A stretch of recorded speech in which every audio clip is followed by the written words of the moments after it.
تحریک شروع ہوئی تب بھی میں نے یہ رائے دی تھی کہ اگر ہمارے مطالبات تسلیم نہ ہوئے تو سری ڈیم کی طرف مارچ کرنے سے بھی گریز نہیں کریں گے. شٹر ڈاؤن بھی کر چکے, اپنا احتجاج بھی ریکارڈ کروا چکے, لاٹھی چارج بھی ہوا, مقدمے بھی ہوئے. اگر انتظامیہ نے کسی قسم کی بھی کوئی گڑبڑ کرنے کی کوشش کی تو اس کا منہ توڑ جواب دیا جائے گا. انتظامیہ کو ابھی سے فون کر دینا چاہتے ہیں اگلا لایا ملک جو سری ڈیم ہی ہو. 5 مہینے قبل جب یہ تحریک شروع ہوئی عوامی ایکشن کمیٹی کے پلیٹ فارم سے, تو اس وقت بھی پاکستان ہوٹل کے باہر ایسی ہی ایک مجلس سجی.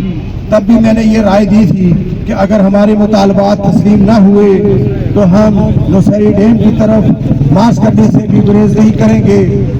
اس کے بعد بہت ساری شٹر ڈاؤن بھی کر چکے, اپنا احتجاج بھی ریکارڈ کروا چکے.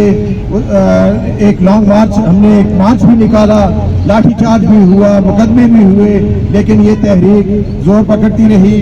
اور آئندہ بھی اگر ایسا کوئی لایا عمل آئے گا تو ہم اس کا انشاءاللہ بھرپور طریقے سے اپنے مطالبات کی خاطر باہر نکلیں گے. تمام میرے جتنے بھی شہریان مظفر آباد ہیں عوامی ایکشن کمیٹی کے پلیٹ فارم پر متحد ہیں, اور انشاءاللہ 21 تاریخ کو جو بھی کال شوکت نواز میر صاحب کی طرف سے دی جائے گی اس میں ہم کمیٹی کی طرف سے جو دی جائے گی اس میں ہم انشاءاللہ بھرپور طریقے سے شرکت کریں گے. اور وہاں پہ اگر انتظامیہ نے کسی قسم کی بھی کوئی گڑبڑ کرنے کی کوشش کی تو اس کا منہ توڑ جواب دیا جائے گا.